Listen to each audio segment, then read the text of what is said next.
Okay, so good afternoon, members of the floor and panelists and everyone here.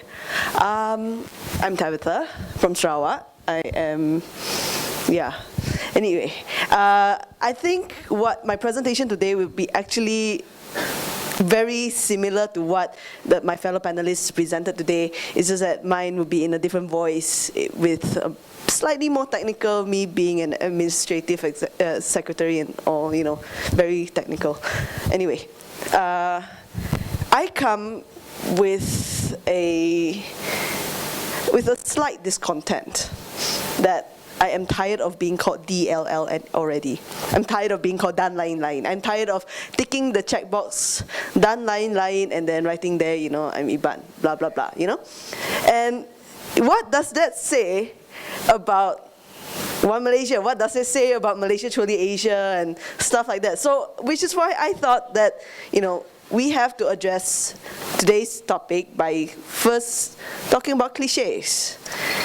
Cliches, an expression, idea, or element of an artistic work which has become overused to the point of losing its original meaning or effect, and even to the point of being trite or irritating, especially when at some earlier time it was considered meaningful or novel. This is actually taken from Wikipedia.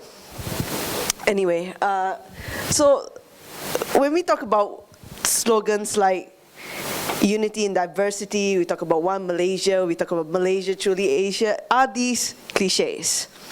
I'm sure all of us, when we first got the invitation to speak at this forum, this is like the main question that played in our minds. Are these cliches? I'm saying perhaps.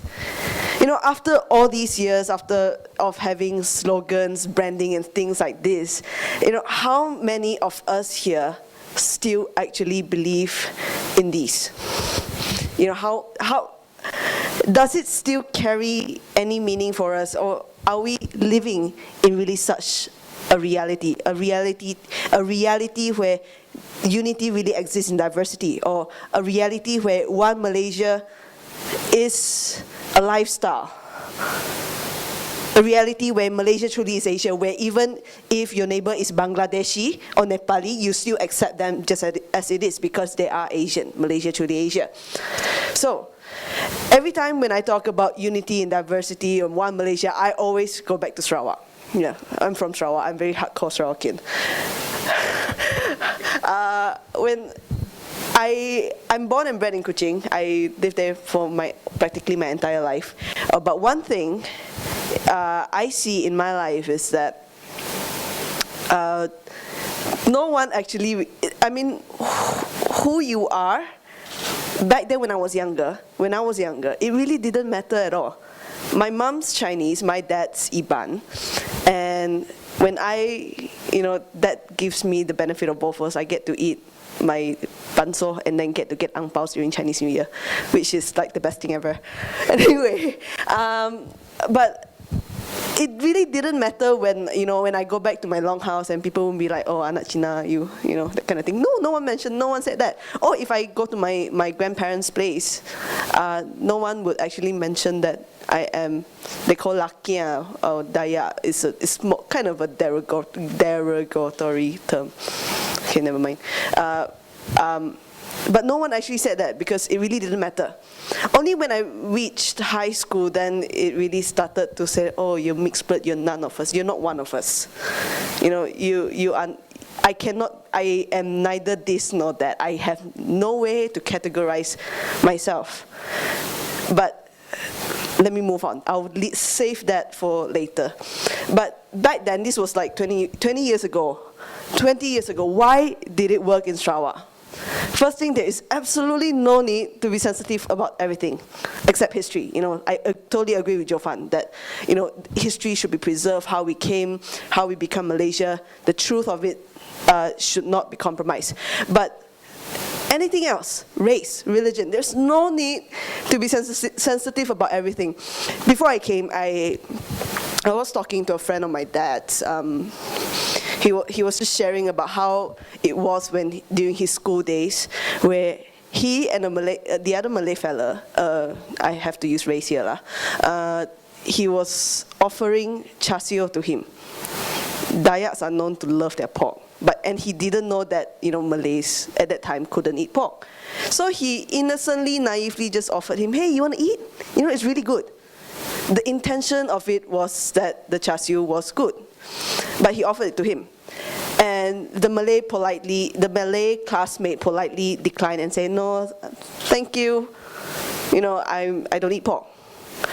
And there was no big issue about it. It didn't come into the papers the next day and say that Iban offered Malay char siu, or a couple of years back there was this headline that said teacher punishes student for bringing char siu. There was such a headline, but there was no big deal back then. This was like 20, 30 years ago. There was no big deal. People just take it as it is. Oh, this was misinformation. No one cared. But there is absolutely no need to be sensitive about everything. And then the second thing is that in Sarawak, there is always space to accept and accommodate, except hate. There's no space for hate. But there is always space to accept and accommodate whoever the individual is. You are free to be who you are. You are free. I am free to be who I am. I am free to express my ideas and feelings. And there is always space for people to accept and accommodate. Even though they may not agree with me, they still like, okay, fine, you have your ideas, go ahead, So that, to me, that was why it worked in Sarawak. That was why unity in diversity could stay until, even today, even it's not as strong as it used to be, but it still exists. Because Sarawakians generally live by these two things, in my opinion. But going back, this only happens in a personal, neighborly, communal capacity. Whatever our lifestyle did not reflect or did not translate into a policy level, into a government level. I mentioned just now that that later during my high school days, people started saying that I do not belong to this or that. It's actually a really sad reality that I have to call myself a particular name in order to be accepted. But this happens because we became a victim of bureaucratic convenience. There is a need to be classified. There is, everything needs to have a name to it. Everything needs to be put into this document, that document, whether your mother's Iban and your dad's Chinese, or the other way around, there is a need to have a name for that. Like Chinese Indian, you need to be called Chindian, for example. But we have become a victim of bureaucratic convenience. Is it because that it's easier to document? I had this experience once. I was talking to, okay. It was actually this week. This week is the Chinese, Ghost Festival thingy and this and that. I recently watched a video on YouTube that explained to American Chinese how did this festival come about. There were two explanations. One, the Buddhist, the other, the Taoist. And then after watching, I was speaking to a few friends of mine. And then it turned out that they didn't know where did this come from. They didn't know the difference. So I came to this conclusion that the so-called Buddhists in Malaysia are not actually Buddhists. They practice a mix of religions, of Taoist, of folk religions, and of Buddhism. They claim they worship Buddha, but in the IC, everybody is Buddhist. Is there really such a need to document something like this? And then the second thing is that everybody has to belong to a certain posture or position in that sense. This is really, like what Jofan said, an inherited thing from colonialism. So if such a case, is it really easier to administrate? These are really questions that I really want to ask, like the generation before me, and also the generation and generations before me. Is it really easier to divide and rule? Let me move on. With these happening, what has become the reality is slogans become cliched.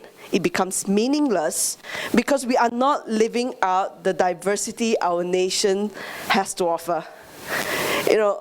Why I emphasize on cliche, because the word One Malaysia has really lost its meaning. Marginalized communities still exist, and I actually seriously, when I was thinking about this, I actually considered myself one, because why? When I tick something in the form, I still need to put the dan lain. Natives or tribes in Sabah, Sarawak, and even Peninsular Malaysia, I'm talking about the Orang Aslis here, they have to tick dan lain. It's as if that outside from Malay, Chinese, Indian, there are no other ethnicities in Malaysia, And in that sense, because of the loopholes and the dan lain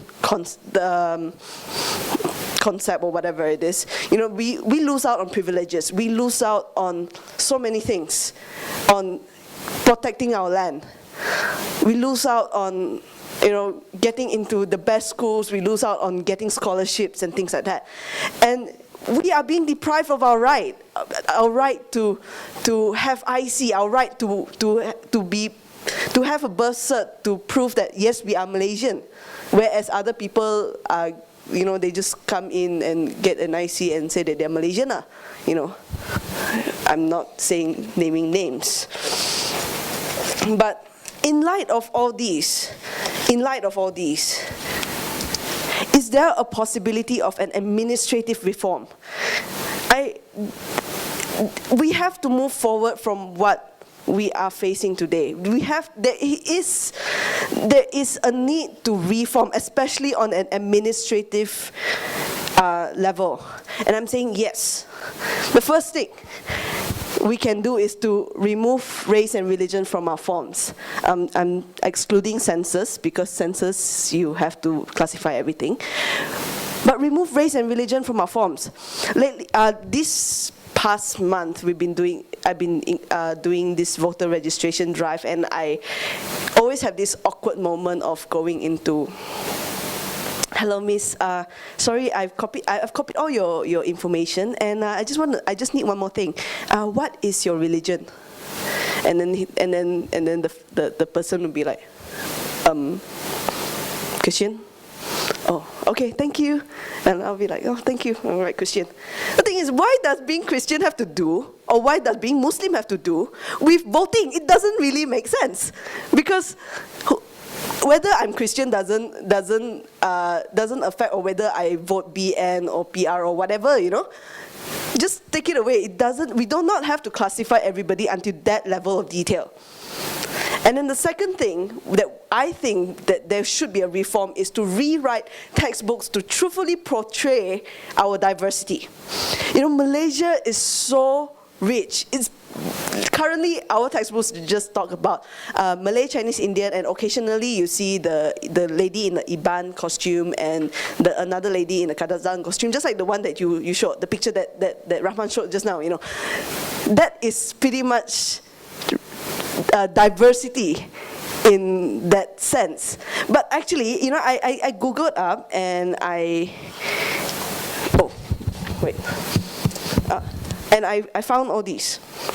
So, did you know that there are more than 20 kinds of Malay? I didn't know that. I only know there's only one kind of Malay, and then I Googled it up, and then we're like, I counted, there are 20 kinds of Malay, or more than that, And then, when we talk about the Orang Aslis, there are 18 main tribes, and then of course you got the sub-tribes and stuff.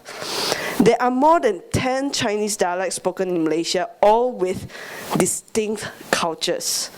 Like the Teochew celebrate one thing in this way, and then say the Fuchao celebrate another thing, and then you go eat their food, man.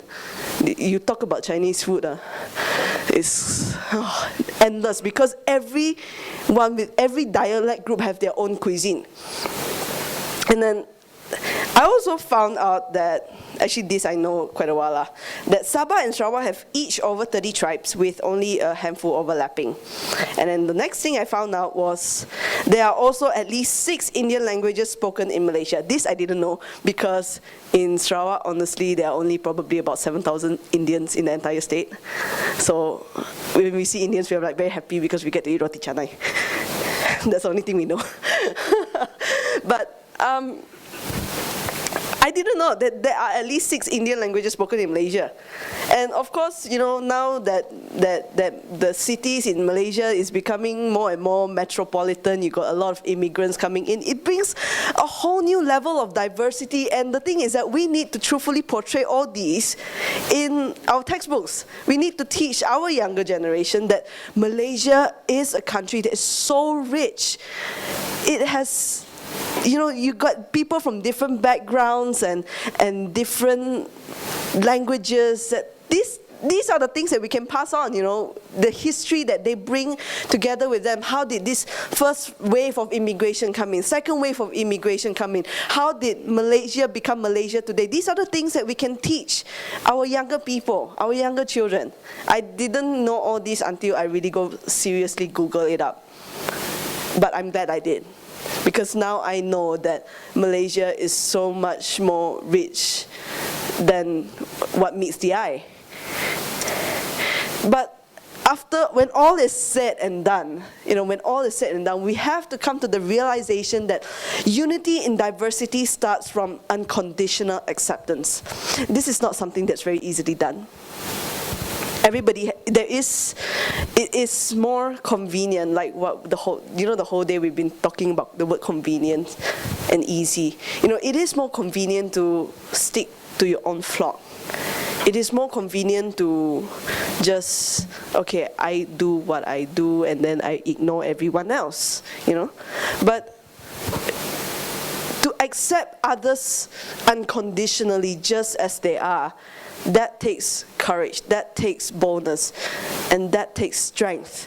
We have to come to the realization that unity in diversity starts from unconditional acceptance. In that sense, we have to accept that we are all equal partners in nation building. Everyone plays an important part. Everyone has something to bring to the table, like my panelists talked about today. Everyone has a thing, an ingredient that they can use to build a nation. The second thing is to accept that we are all different and diverse. Even within this room, we are all relatively like-minded in that sense, which is why we're here. But even so, we are all different and diverse. We come from different backgrounds.